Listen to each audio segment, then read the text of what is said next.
আজকের ভিডিওটা করছি মেয়েদের যোনিপথের স্রাব বা সাদা স্রাব নিয়ে।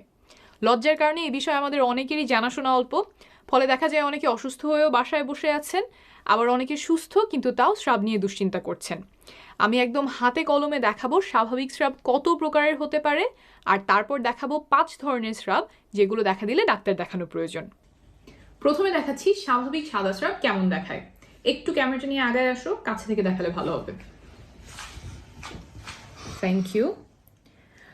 স্বাভাবিক সাদা স্রাব এরকম দইয়ের মতো ঘন হতে পারে, তার চেয়ে পাতলা হতে পারে কিছুটা, এরকম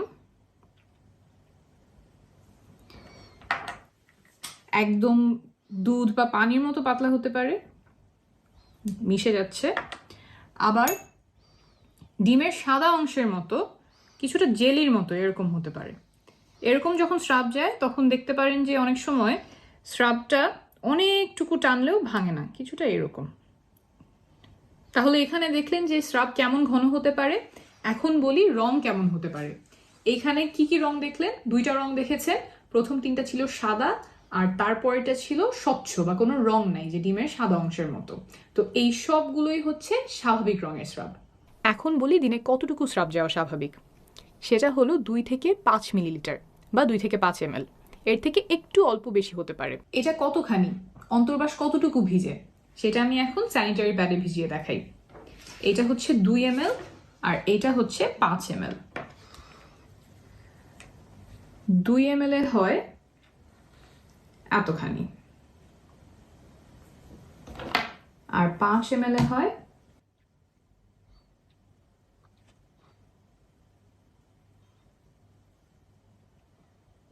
এতখানি।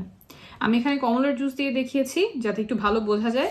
এখানে কিন্তু দেখতে পাচ্ছেন যেটা অনেক ভেজা আর এটা অনেক অল্প। তো এইটা যার স্রাব এতটুকু যাবে সে মনে করতেই পারে আমার অতিরিক্ত স্রাব যাচ্ছে, কিন্তু এটাও কিন্তু স্বাভাবিক।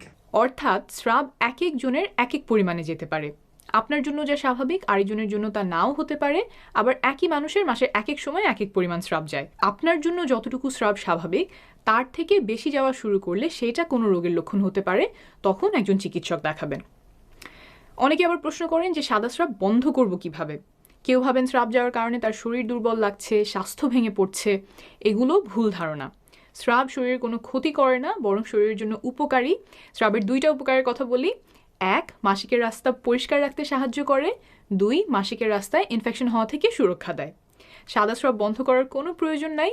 স্রাব থাকাটাই স্বাভাবিক। প্রায় সব মেয়েরই স্রাব যায়। স্রাব আপনাকে দুর্বল করবে না, স্বাস্থ্যও ভাঙবে না। স্বাভাবিক স্রাব কেমন হয় সেটা দেখলাম। এখন দেখাবো এমন কিছু স্রাবের নমুনা যেগুলো স্বাভাবিক নয়, রোগের লক্ষণ। প্রথমে এখানে দেখাচ্ছি চাকা চাকা স্রাব। দেখতে সাদা কিন্তু এর মধ্যে চাকা চাকা রয়েছে, দেখতে কিছুটা দই বা পনিরের মতো। এখানে আমি কটেজ চিজ দিয়ে দেখাচ্ছি। এমন স্রাবের সাথে সাধারণত মাসিকের রাস্তায় বেশ চুলকানি হয়, প্রস্রাব করার সময় সহবাসের সময় ব্যথা হতে পারে, জ্বালাপোড়া হতে পারে। এগুলো এক ধরনের ফাঙ্গাল ইনফেকশনের লক্ষণ। অনেকে এটা ইস্ট ইনফেকশনও বলেন। এই রোগটা কেন হয় বুঝিয়ে বলি। মাসিকের রাস্তায় কোনো কারণে যদি উপকারী জীবাণুর সংখ্যা কমে গিয়ে এক ধরনের ফাঙ্গাসের সংখ্যা বেড়ে যায়, ফাঙ্গাসের নামটা হলো ক্যান্ডিডা, তখন এই রোগ দেখা দিতে পারে। যেমন কোনো অসুস্থতার জন্য আপনি অ্যান্টিবায়োটিক ওষুধ খেলেন, অ্যান্টিবায়োটিক গিয়ে মাসিকের রাস্তায় ভালো ব্যাকটেরিয়াগুলো মেরে ফেললো, আর সেই সুযোগে ফাঙ্গাস অনেক বংশবিস্তার করলো, তখন এই রোগ দেখা দিতে পারে। এটা সারিয়ে তোলা হয় অ্যান্টিফাঙ্গাল ওষুধ দিয়ে। সেটা মুখে খাওয়ার ওষুধ হতে পারে বা মাসিকের রাস্তায় ঢোকানোর ওষুধ হতে পারে। চিকিৎসা শুরু করার 1 থেকে 2 সপ্তাহের মধ্যেই এটা সাধারণত সেরে যায়, তাই ডাক্তারের পরামর্শ নেবেন। এরপরে যে ধরনের স্রাব দুশ্চিন্তার কারণ সেটা হলো ধূসর বা ছাই রঙের স্রাব। আমি একটু দেখাই কেমন হতে পারে সেই রংটা। কিছুটা এইরকম স্রাব। এই ছাই রঙের স্রাব আনতে আমি কফি, ফুড কালার এবং দই ব্যবহার করেছি।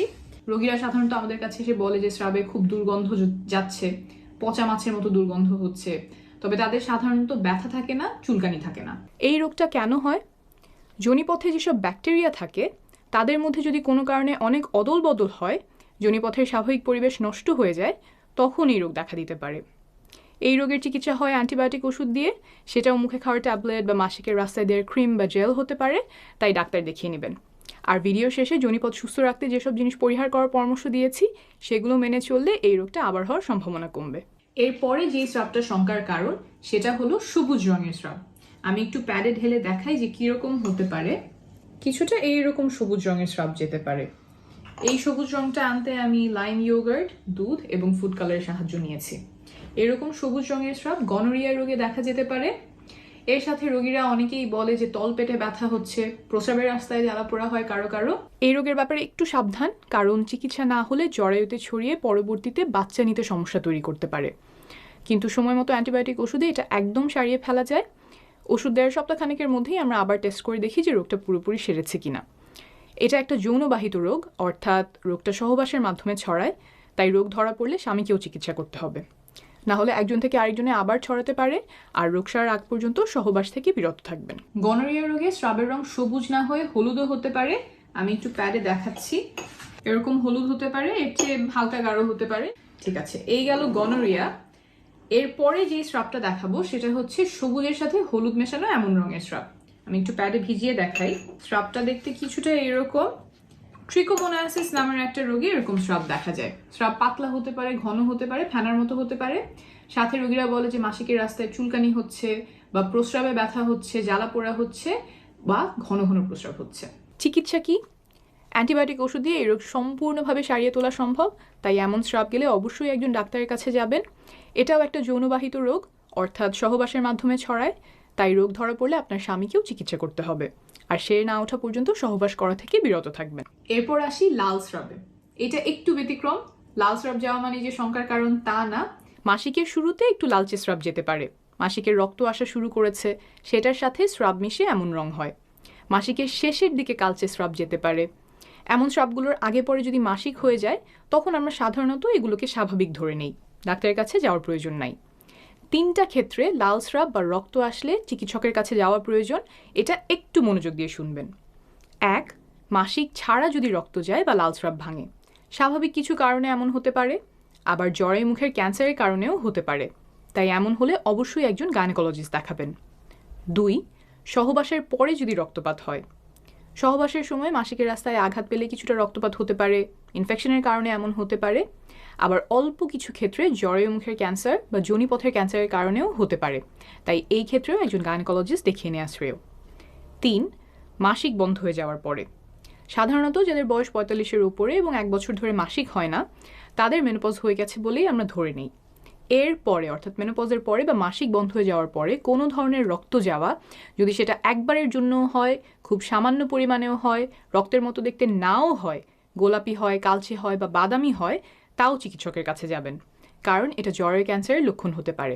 যদি ক্যান্সার হয়ে থাকে তাহলে যত দ্রুত ধরা যায় তত ভালোভাবে তার চিকিৎসা করা যায়। তবে এমন হলেই ঘাবড়ে যাবেন না।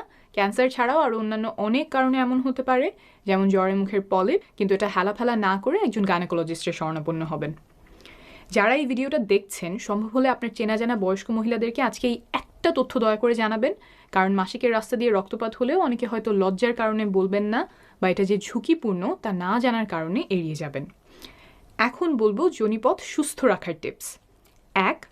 যোনিপথের ভেতরে কোনো সাবান, সুগন্ধি, ডুশ বা অন্য কিছু দিয়ে পরিষ্কার করবেন না, কারণ যোনিপথের ভেতরটা সে নিজেই পরিষ্কার রাখে। বাইরে থেকে কিচ্ছু করার দরকার নাই, কিছু করতে গেলেই বরং হিতে বিপরীত হতে পারে।